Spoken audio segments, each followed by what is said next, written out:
राजीव गांधी को उनके जन्मदिन पर कांग्रेसियों ने किया याद।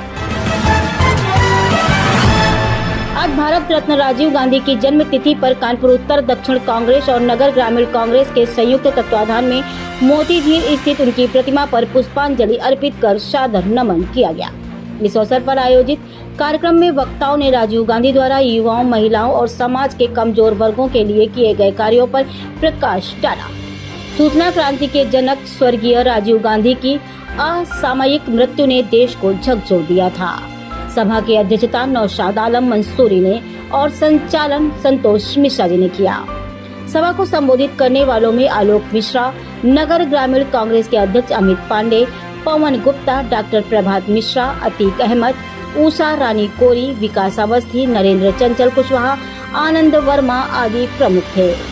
इस अवसर पर पूर्व विधायक संजीव दरियाबादी, मदन गोपाल राखड़ा आदि प्रमुख रूप से उपस्थित थे।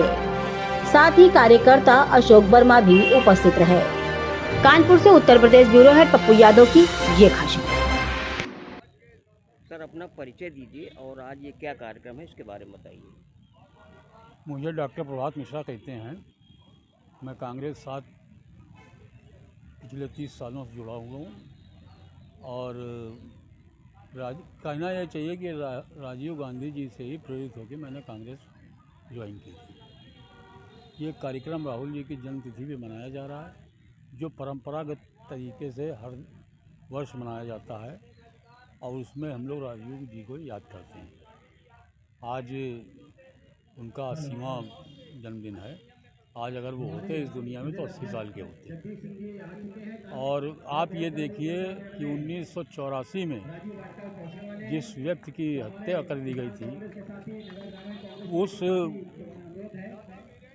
वो व्यक्ति भी 80 साल का होता। 42 साल की उम्र में देश के प्रधानमंत्री बनने वाले राजीव गांधी ने, जो निहायत ईमानदार व्यक्ति थे, एक आक्षेप लगाया गया जिसको कि बाद में सीबीआई ने कंडम किया कि नहीं, राजीव गांधी इसमें इन्वॉल्व नहीं थे बोफोर्स कांड का।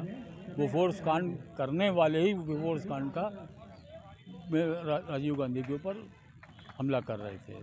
राजीव जी अपने जीवन में उनका एक अपना विज़न था, अपनी सोच थी, वो सोचते थे उस तरीके से।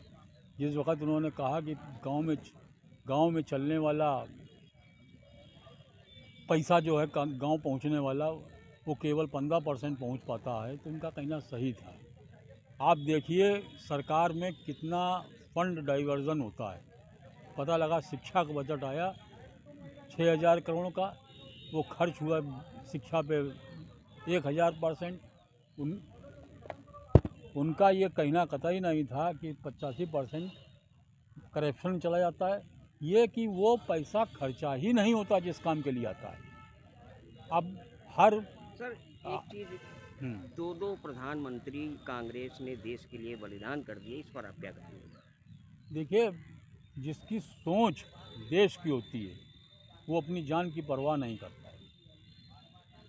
इंदिरा जी की सोच थी, उन्होंने एक बड़ा कदम उठाया। आपको शायद जानकारी, आपको ज़रूरी होगी, आप पत्रकार हो, कि जिस वक्त ऑपरेशन ब्लू स्टार किया गया है, उस वक्त के बाद में ये समझ में आया था कि अमृतसर स्वर्ण मंदिर से 17 किलोमीटर सुरंग खोदी जा चुकी थी। केवल जो है 32 किलोमीटर स्वर्ण मंदिर से अमृतसर है। जो अमृतसर गए होंगे इस बात जानते हो, सिर्फ 32 किलोमीटर। वो सारी जानकारियाँ जिस वक्त हुई तो उन्होंने अपनी जान की परवाह न करते हुए ऑपरेशन ब्लू स्टार किया और उसका नतीजा ये हुआ कि, और उनके दिमाग में बिल्कुल संशय नहीं था। वो सोचती थी कि सरदार एक सिख जो है, एक बहादुर कौम है, वो देशभक्त है। इस वजह से उन्होंने अपने सिक्योरिटी गार्ड्स नहीं लगाए थे, जबकि उनसे आईबी ने भी कहा था, उनसे जो है और इंटेलिजेंस एजेंसी से कहा था कि इनको आप अपने उससे हटा दीजिए, लेकिन उन्होंने नहीं हटाया। देश के लिए कुर्बान हो गई। राजीव गांधी जी की जहाँ तक बात है, राजीव गांधी ने अलग हट के सोचा।